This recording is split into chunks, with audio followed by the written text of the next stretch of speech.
Assalamualaikum warahmatullahi wabarakatuh. Bismillahirrahmanirrahim. Innal hamdalillah nahmaduhu wa nasta'inuhu wa nastaghfiruh wa na'udzu billahi min shururi anfusina wa sayyiati a'malina. Man yahdihillahu fala mudilla lahu wa man yudlil fala hadiya lahu. أشهد أن لا إله إلا الله وحده لا شريك له وأشهد أن محمدا عبده ورسوله يا أيها الذين آمنوا اتقوا الله حق تقاته ولا تموتن إلا وأنتم مسلمون يا أيها الناس اتقوا ربكم الذي خلقكم من نفس واحدة وخلق منها زوجها وبث منهما رجالا كثيرا ونساء واتقوا الله الذي تساءلون به والأرحام إن الله كان عليكم رقيبا يا أيها الذين آمنوا اتقوا الله وقولوا قولا سديدا يصلح لكم أعمالكم ويغفر لكم ذنوبكم ومن يطع الله ورسوله فقد فاز فوزا عظيما أما بعد فإن أصدق الحديث كتاب الله وأحسن الهدي هدي محمد صلى الله عليه وعلى آله وسلم وشر الأمور محدثاتها وكل محدثة بدعة وكل بدعة ضلالة وكل ضلالة في النار. Alhamdulillah, kita bersyukur pada Allah Subhanahu wa taala pada hari ini Ahad malam Senin 28 Safar 1444 Hijriah, kita dimudahkan oleh Allah Subhanahu wa taala untuk duduk bersama mengkaji kembali ayat-ayat suci Al-Qur'an dan hadis-hadis Rasul sallallahu alaihi wa ala alihi wasallam di Masjid As-Salam, Bandara Sepinggan, Balikpapan, Kalimantan Timur. Salawat dan salam semoga selalu Allah berikan kepada Nabi kita Muhammad sallallahu alaihi wa ala alihi wasallam, pada keluarga beliau, para sahabat serta orang-orang yang mengikuti beliau sampai hari kiamat kelak. Dengan nama-nama Allah yang husna dan sifat-sifatnya yang ulia, kita berdoa, Allahumma inna nas'aluka ilman nafi'an wa rizqan tayyiban wa amalan mutaqabbala, Allahumma amin. Ahibati fillah, afanillah wa iyyakum, kaum muslimin yang saya cintai karena Allah, semoga Allah Subhanahu wa taala selalu memberikan afiat kepada kita di dunia dan di akhirat. Pada kesempatan kali ini kita mengangkat sebuah tema yang sangat penting untuk kehidupan kita di dunia, dan Rasulullah sallallahu alaihi wasallam bahkan menyebutkannya secara rinci tentang permasalahan ini, yaitu hal-hal yang berkaitan dengan al-muamalah, hubungan sosial antar sesama manusia. Dan yang kita angkat tema pada kesempatan kali ini adalah yang berkaitan dengan hubungan antara suami istri. Temanya adalah contoh kezaliman suami. Tema ini seakan-akan menetapkan para suami adalah patut dikatakan seorang yang berbuat zalim. Padahal mungkin sebagian suami tidak berbuat zalim. Kenapa demikian? Karena Allah Subhanahu wa taala dalam Al-Qur'an surat An-Nisa ayat 34 menyebutkan ar-rijalu qawwamuna 'alan nisa. Kaum lelaki adalah pemimpin bagi kaum wanita. Para suami adalah pemimpin bagi para istri. Inilah yang menyebabkan akhirnya sebagian suami terperosok ke dalam kezaliman, berbuat zalim kepada yang dipimpinnya, istri dan anak-anaknya. Karena pemimpin sangat erat dengan kezaliman. Jadi kalau seandainya mungkin ada yang protes dari tema ini, contoh kezaliman suami, mereka protesnya dari sisi masa suami seakan-akan selalu di pihak yang berbuat zalim. Disclaimernya seperti itu. Maka kita katakan iya, dan bisa jadi, dan itu diisyaratkan oleh Al-Quran dan diisyaratkan oleh hadis-hadis Rasul sallallahu alaihi wasallam. Karena suami adalah pemimpin bagi para istri atau bagi istri, maka seorang pemimpin sangat erat dengan kezaliman, karena dia yang berada di atas, dia yang memimpin.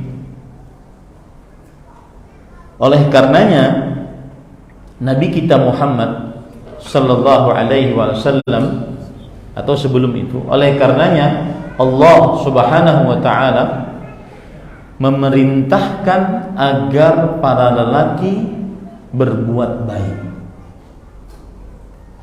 Karena kesempatan berbuat zalim bagi para suami itu sangat erat, sangat mungkin. Makanya Allah mengingatkan.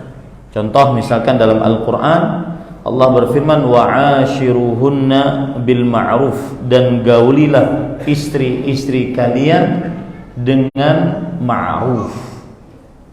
Gaulilah istri-istri kalian dengan ma'ruf, surat An-Nisa ayat 19. Nanti ini banyak contoh kezaliman-kezaliman suami dari sisi ini, bergaul dengan istri tidak dengan ma'ruf. Saya akan sebutkan contoh-contohnya. Jadi ada potensi yang sangat besar yang dimiliki oleh sang suami untuk berbuat zalim kepada istrinya. Apalagi banyak kasus-kasus yang memang terjadi, hampir ratusan setiap hari, yang mendirect message ustaz yang hanya menyebutkan kezaliman-kezaliman suami. Ini bighaddin nazar, ini tidak melihat apakah klaim dari istri tersebut benar atau tidak. Pokoknya malam ini para suami berlapang dada. Ya. Ini sebelum kajian saya sudah dituntut oleh para suami. Ustadz, bulan kena judulnya kedurhakaan istri. Pokoknya malam ini suami sudah menerima apa yang terjadi, dan itu memang yang banyak terjadi di tengah masyarakat. Karena tadi posisi pemimpin sangat kerap berbuat zalim. Posisi pemimpin sangat erat dan mempunyai potensi berbuat zalim. Allah tadi berfirman wa'ashiruhunna bil ma'ruf. Gaulilah istri-istrimu dengan cara yang ma'ruf, cara yang baik. Nabi kita Muhammad sallallahu alaihi wasallam bahkan sebelum beliau meninggal berwasiat ketika haji wada. Haji wada itu Nabi Muhammad sallallahu alaihi wasallam wafat pada bulan Rabiul Awal tahun ke-11 Hijriah. Muharram, Safar, Rabiul Awal.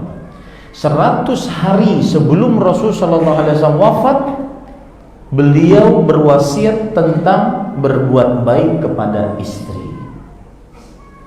Kalau bapak ibu kita berwasiat sebelum meninggal, kita sangat akan perhatian kepada wasiat tersebut. Ini lebih daripada bapak ibu kita, Nabi kita Muhammad sallallahu alaihi wasallam. Wasiat adalah pesan penting yang wajib dikerjakan setelah yang memberi wasiat meninggal. Dalam hadis yang diriwayatkan oleh Imam Tirmidzi, Imam Ibnu Majah dari Amr ibn al-Ahwas radhiyallahu anhu, bahwa Rasulullah sallallahu alaihi wasallam saat haji wada berkhutbah, beliau bersabda, "Ala wastausu bin nisa'i khairan fa innama hunna awanun 'indakum laisa tamlikuna minhunna syai'an ghaira dzalik." Ingatlah, ini redaksi ditujukan kepada suami, pian-pian yang ada di hadapanmu. Suami, ingatlah, aku wasiatkan kepada kalian untuk berbuat baik kepada istri. Sesungguhnya istri di sisi kalian adalah tawanan. Mau keluar rumah, izin. Mau menerima tamu, izin. Mau puasa sunnah, izin. Mau mensedekahkan harta suami, izin. Tawanan. Maka potensi sangat besar untuk dizalimi itu ada pada posisi seorang istri yang menzalimi suami. Coba lihat lagi hadis yang lain. Rasul sallallahu alaihi wasallam bersabda, hadis riwayat Muslim, ketika beliau di Arafah, tempat yang suci, tempat munajat, beliau berkhutbah di sana. Ittaqullah fin nisa, yang artinya bertakwalah kalian kepada Allah. Bertakwalah kalian kepada Allah maksudnya takutlah siksa Allah dalam perbuatan kalian terhadap istri-istri kalian. Takutlah kalian siksa Allah, wahai para suami. Lihat di situ Rasulullah SAW memberikan redaksi kepada suami, bukan pada istri. Takutlah kalian kepada Allah, siksa-siksanya saat kalian bersikap kepada istri-istri kalian. Mengapa demikian? Fa innakum akhadtumuhunna bi amanillah. Sesungguhnya kalian, wahai para suami, sudah mengambil istri-istri tersebut sebagai istri dengan amanah dari Allah. Wastahlaltum furujahunna bi kalimatillah, dan kalian halalkan kemaluan-kemaluan istri kalian tersebut bagi kalian dengan kalimat Allah Subhanahu wa taala. Artinya ini adalah perkara yang agung di sisi Allah. Makanya di dalam Al-Qur'an Allah Subhanahu wa taala menyebutkan bahwa pernikahan adalah perjanjian yang besar, yang agung. Coba perhatikan, Allah Subhanahu wa taala berfirman di dalam Al-Qur'an surat An-Nisa ayat 21. Wa kaifa ta'khudhunahu wa qad afdha ba'dukum ila ba'd wa akhadna minkum mitsaqan ghalidha. Bagaimana kalian, wahai para suami, mengambil kembali mahar-mahar yang sudah kalian berikan kepada para istri, padahal sebagian kalian telah bergaul dengan yang lain sebagai suami istri, dan istri-istri kalian telah mengambil perjanjian yang ghalidhan, tebal, kuat.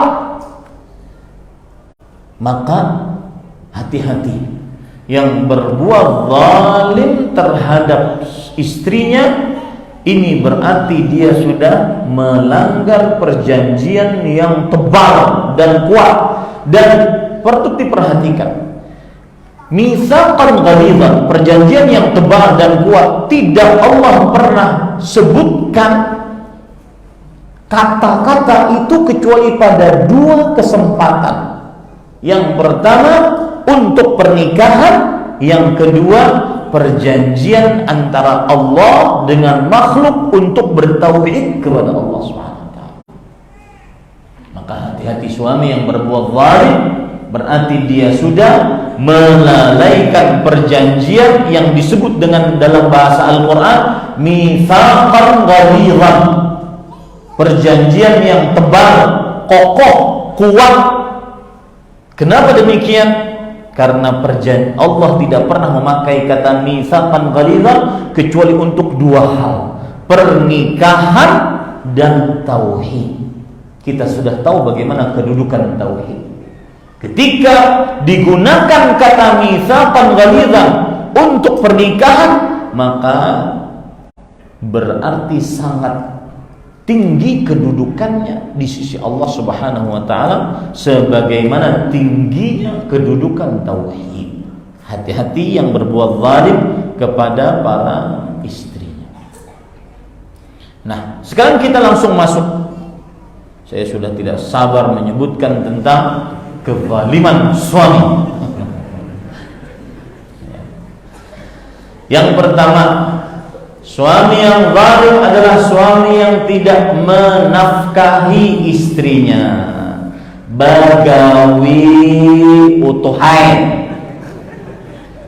Begawi. Oh, suara begawi. Ya. Kasih nafkah istrimu. Jangan sampai dia yang memberi nafkah, siang menanai tangan, malam memasukkan. Apa tidak malu? Malu sebagai seorang pemimpin keluarga untuk menadah tangan kepada istrinya. Dan nafkah di dalam agama Islam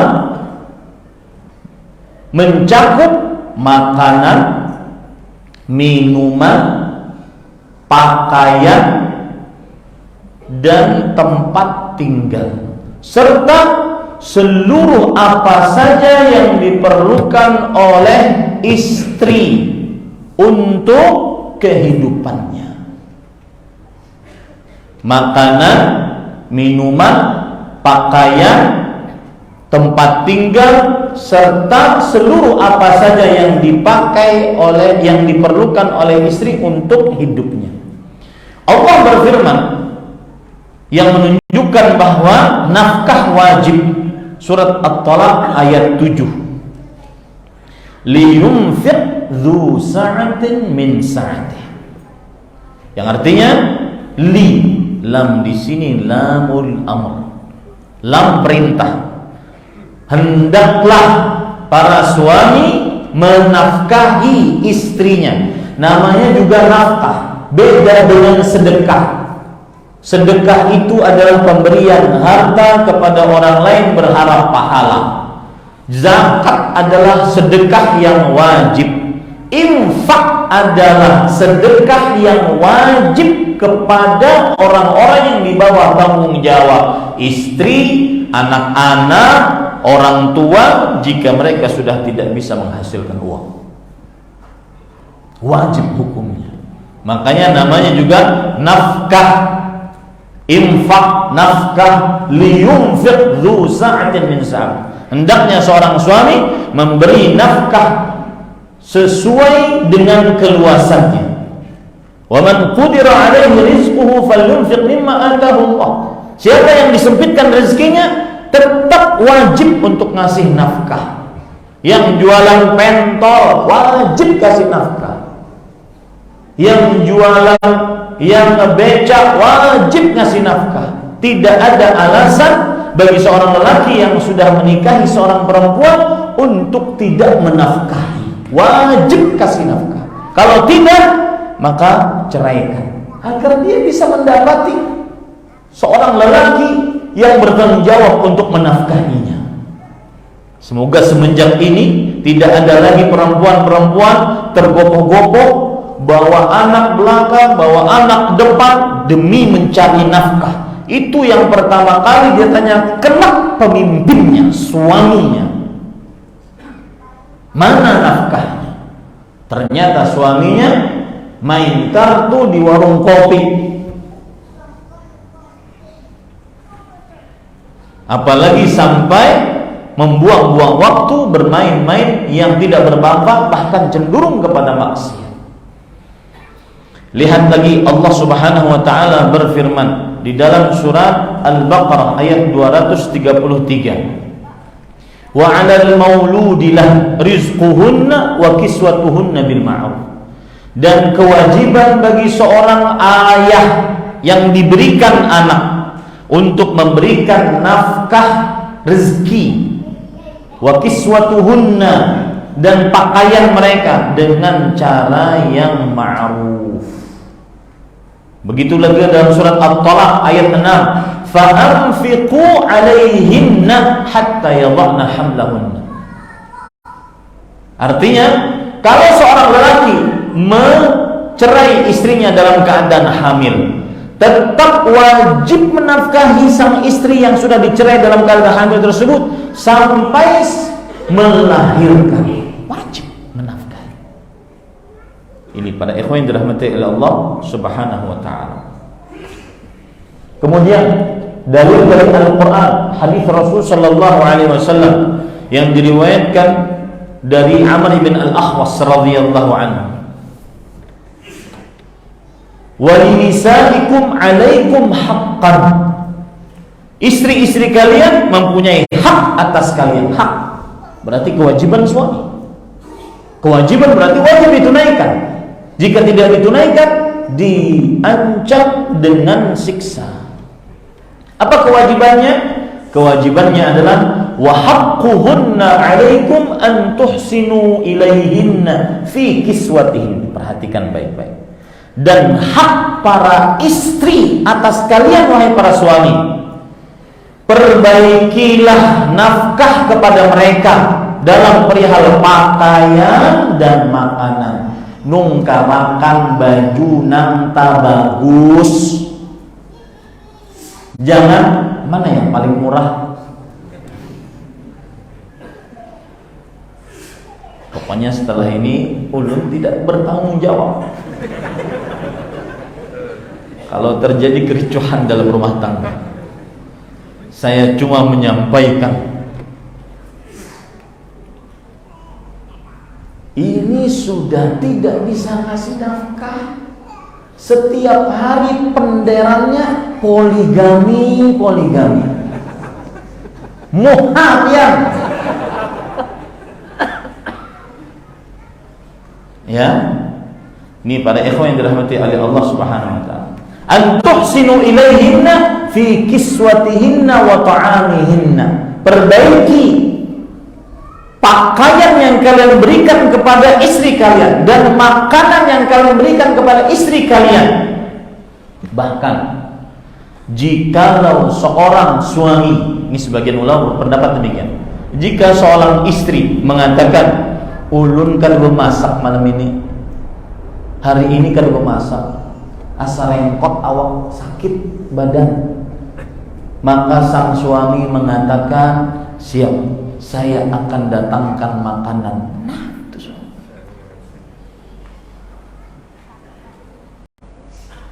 ini sebagian suami enggak mau yakin nih, garing terus ke rumah sakit, larang kawan.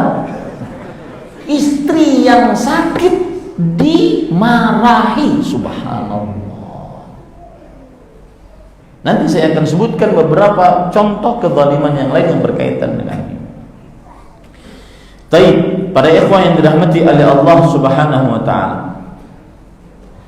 Lihat lagi dalam hadis yang diriwayatkan oleh Imam Abu Dawud dari Muawiyah bin Haidah radhiyallahu anhu, beliau bercerita, "Ya Rasulullah, ma haqqu zaujati ahadina alaihi?" Wahai Rasulullah, hak istri kita terhadap kita apa? Ini pertanyaan sahabat. Berarti memang ini sudah difikirkan oleh para sahabat dari mulai semenjak dahulu. Hak istri kita terhadap kita, wahai para suami, apa? Kata Rasul sallallahu alaihi wasallam, "An tut'imaha idza ta'imta." Engkau memberi makan kepada istrimu jika engkau makan. Nih yang sering berkumpul-kumpul dengan para lelaki, kakak kawanan, lupa untuk membawakan istrinya. Wa taksawwaha idza tasaita, dan memberikan pakaian jika kamu beli pakaian. Maka saat sang suami beli pakaian, belikan istrimu pakaian.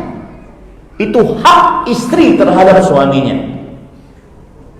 Ini para ikhwan yang dirahmati oleh Allah Subhanahu wa ta'ala. Bahkan perhatikan baik-baik, para ulama rahimahumullah ta'ala mengatakan nafaqatuz zauj ala zaujatihi.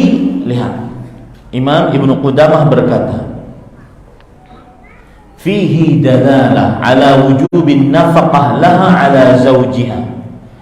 Di dalam hadis ini terdapat kewajiban memberi nafkah kepada istri yang merupakan kewajiban suami, yang merupakan kewajiban suami.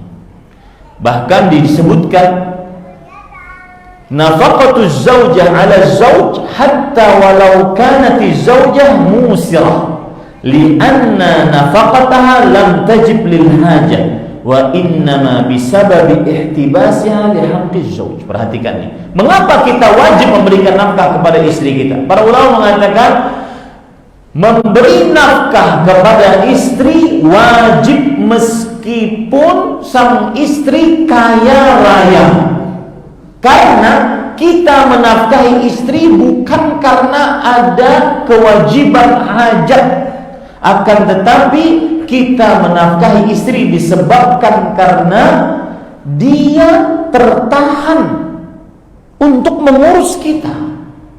Tidak boleh keluar kecuali mengurus kita. Tidak boleh puasa sunnah kecuali mengurus kita. Tertahan untuk mengurus kita. Maka wajib untuk menafkahinya. Di situ sebabnya. Ya, para ikhwan yang dirahmati oleh Allah Subhanahu wa ta'ala.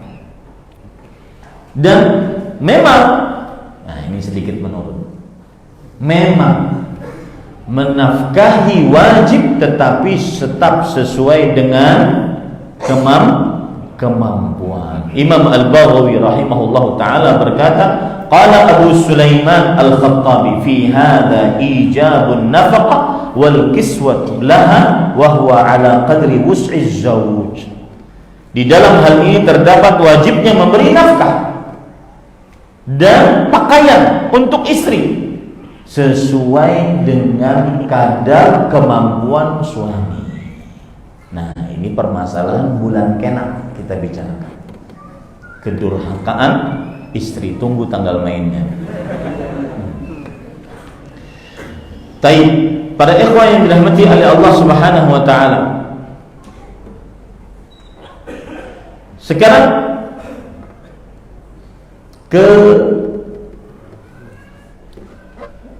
kezaliman yang kedua,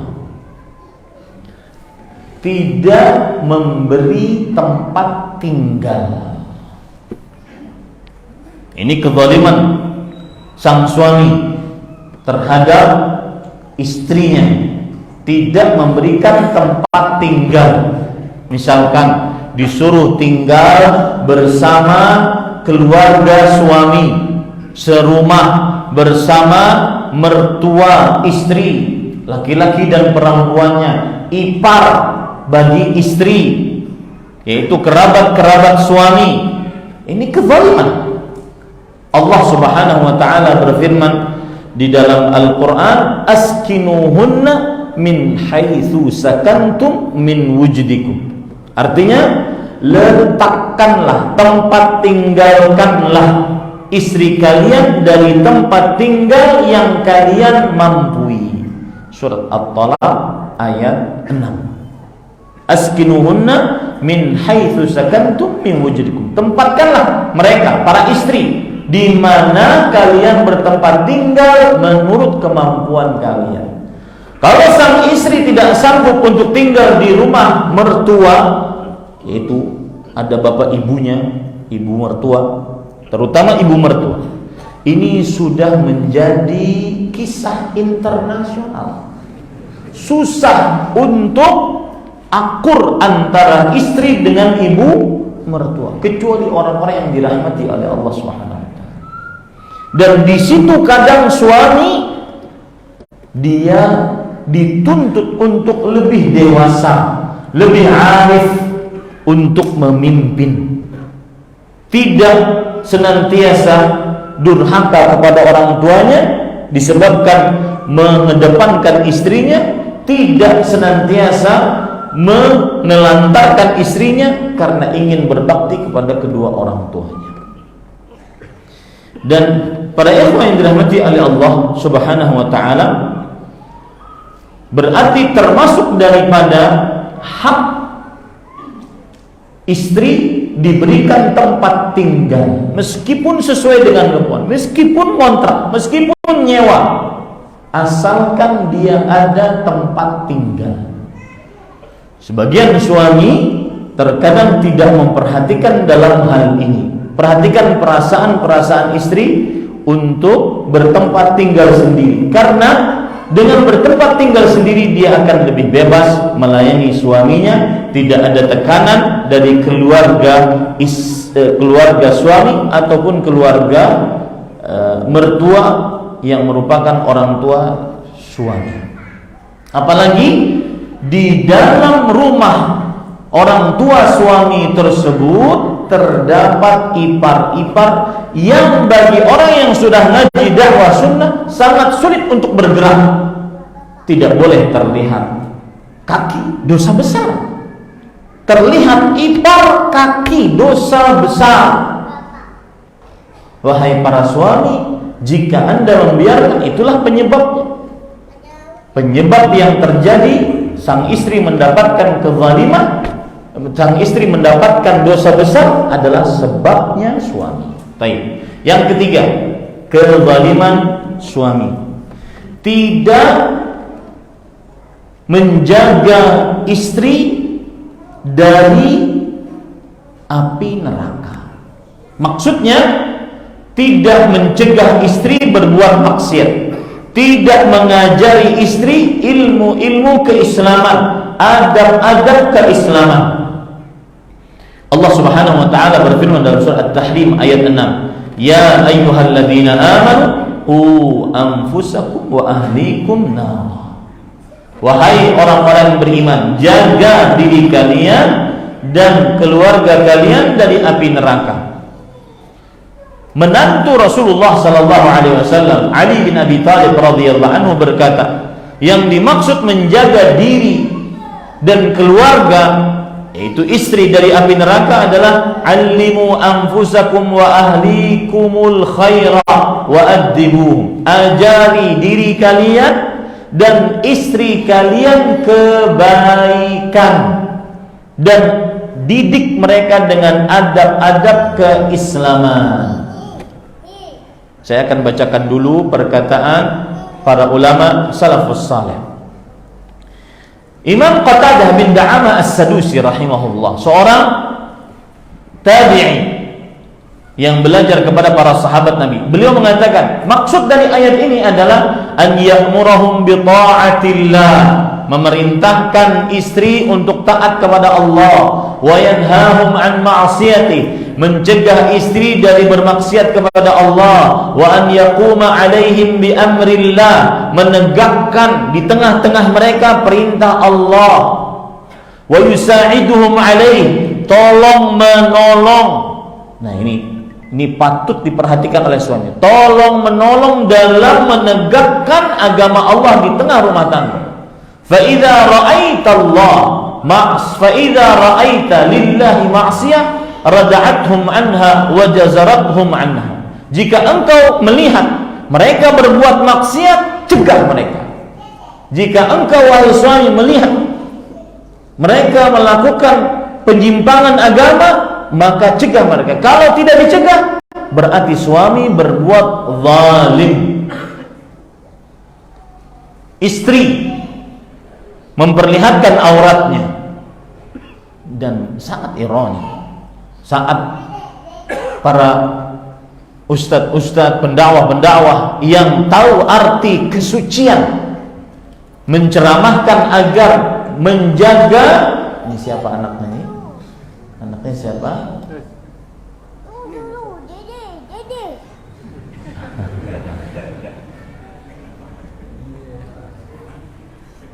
Assalamualaikum.